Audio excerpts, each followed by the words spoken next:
మాకు మనుషులను కాపాడడం తప్ప చంపడం తెలియదు. అవసరమైతే మా ప్రాణానికి మీ ప్రాణాలు కాపాడతాం. లోక క్షేమమే మా ధ్యేయం. అసలేం జరిగిందో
చంపేస్తా చంపేస్తా అందరిని చంపేస్తా.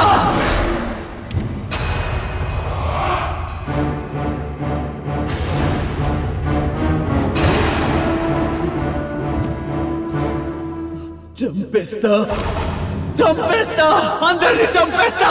నువ్వు బ్రతికున్నప్పుడే నీ పనులు చేసుకోలేని అవిటి దానివి ఇప్పుడెలా చంపుతావు? చంపేస్తా అందరిని చంపేస్తా.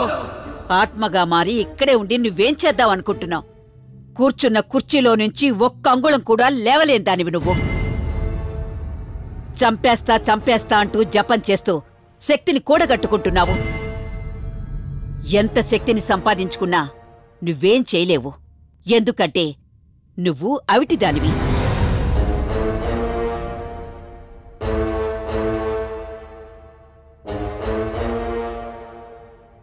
నువ్వెన్ని ప్రయత్నాలు చేసినా అవన్నీ వ్యర్థమే. మరణమే జీవికి అంతిమ సోపానం. వృధా ప్రయత్నాలు మానుకో. ప్రేతాత్మల లక్ష్యం అపాయకరం, అనర్థదాయకం. ఈ భూమిని విడిచి పరలోకానికి వెళ్ళిపో. నువ్విక్కడున్నంతవరకు నీ ఆత్మ శాంతించదు. శాంతి లేని ఆత్మకు అర్థం పరమార్థం రెండూ శూన్యమే. పో, వెళ్ళిపో. వెళ్ళను, ఎక్కడికి వెళ్ళను. నా పగ తీర్చుకునే వరకు నేను ఇక్కడి నుంచి వెళ్ళను. నా పగ తీరాకే నా ఆత్మకి శాంతి దొరుకుతుంది. నీ పగేంటో నాతో చెప్పు, నేను నీకు సహాయం చేస్తాను. చెప్పను. వెళ్ళిపో, వెళ్ళిపో. ప్రేమేల ఇప్పుడు చాలా శక్తిని సంపాదించుకుంది. పగతో తను చంపాలనుకున్న వాళ్ళందరినీ చంపబోతోంది. ఇప్పుడేం చేద్దాం మాతాజీ? నువ్వవిటిదానివని, నువ్వేమీ చేయలేవని తనని మానసికంగా నమ్మించాను. ఒక ఆత్మ ఎవరినైనా చంపాలి అనుకుంటే తను చంపేస్తా చంపేస్తా అంటూ తపస్సు చేసి శక్తిని కూడగట్టుకుంటుందని మీరే చెప్పారు. ఆత్మ ఎంత శక్తిని కూడగట్టుకున్నా తను ఒకరిని చంపాలి అంటే తనకు మరొక శరీరం కావాలి కదా మాతాజీ? అందుకే అదే అపార్ట్మెంట్లో ఉన్న రాధ శరీరాన్ని ఎంచుకుంది. నిన్న నేను ఆ రుద్రయాగానికి వెళ్ళకపోయుంటే ఎన్నో అనర్థాలు జరిగుండేవి.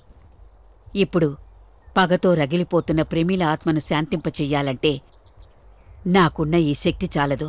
నేను కేదార్నాథ్ వెళుతున్నాను. అక్కడ 11 రోజులు శివలింగానికి అభిషేకం చేసి ఆ విభూది గంగాజలంతో తిరిగొస్తాను. అప్పటి వరకు ఆ ఆత్మని రాధ శరీరంలోకి ప్రవేశించకుండా నువ్వు చూసుకోవాలి. ఇది మంత్రించిన విభూది. అత్యవసర సమయంలో మాత్రమే ఉపయోగించు. ఈ రక్ష ఆ ఆత్మని నేమీ చేయకుండా కాపాడుతుంది.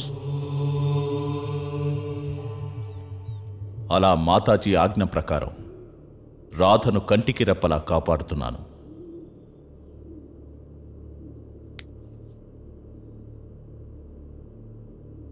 రాధని కాపాడుతున్నావా? మరి రాధతో మిస్బిహేవ్ ఎందుకు చేశావు? దానికి ఒక కారణం ఉంది. లేదు, తనను ఉత్తేజపరుస్తూ తనకు వినిపించేలా ఎవరైనా నువ్వు చేయగలవు, నువ్వు చేస్తావు అంటూ ఉత్తేజాన్నిచ్చే మాటలు తను వింటే తనని ఆపడం చాలా కష్టం.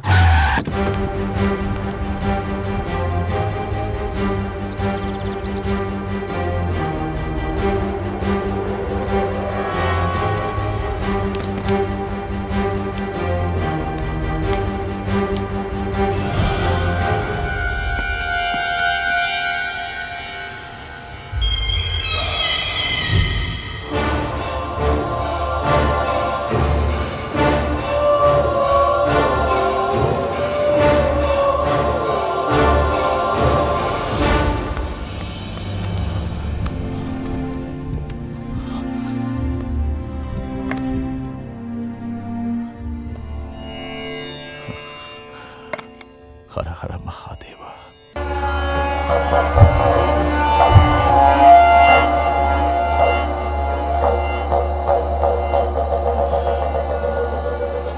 విభూతైపోయింది. ఆత్మ రాధ ఇంట్లోకి వెళ్లకుండా చేయాలి. ఏం చేయాలి? ఏం చేయాలి?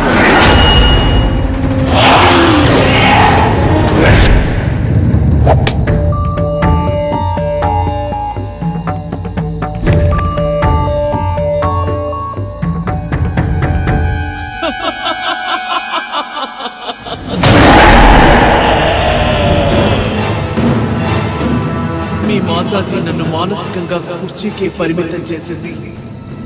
అయినా ఈ రోజు నా శక్తి ఏంటో నాకు తెలిసింది. ఇప్పుడు రాధ శరీరంలోకి వెళ్లకుండా నన్నెవ్వరూ ఆపలేరు. నువ్వు నీ మాతాజీ ఏకమైనా ఇప్పుడు నన్నేమి చేయలేరు.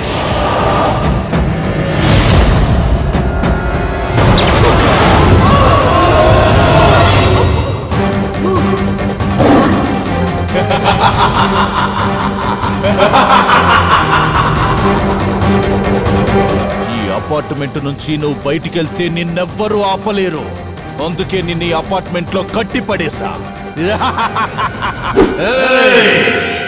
రాధ శరీరాన్ని నువ్వు ముట్టుకోకుండా నేను చూస్తా. హర హర మహాదేవ శంభో శంకర. నా దారికి అడ్డొస్తావా? నిన్ను ఈ అపార్ట్మెంట్ లో లేకుండా ఎలా బయటకు పంపిస్తానో నువ్వే చూడు.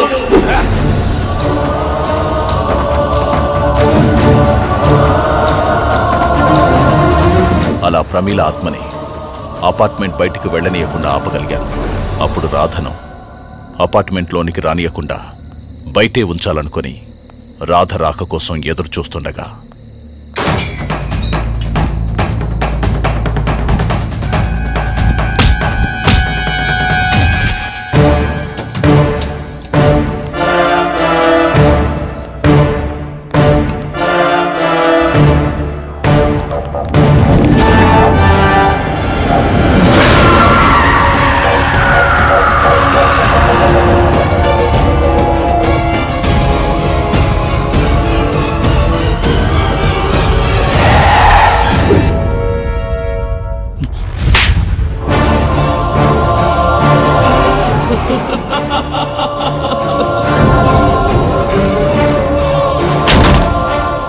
అలా రాధ చేయి పట్టుకోవలసి వచ్చింది. మీరందరూ అనుకున్నట్టు నాకు వేరే ఉద్దేశం లేదు. నన్ను వాళ్ళందరూ కొడుతుండగా నా చేతికున్న రక్షణ దారం అక్కడే ఎక్కడో తెగిపడిపోయింది. దానికోసం ఆ రోజు రాత్రి మరలా నేను అపార్ట్మెంట్కి వెళ్ళాను.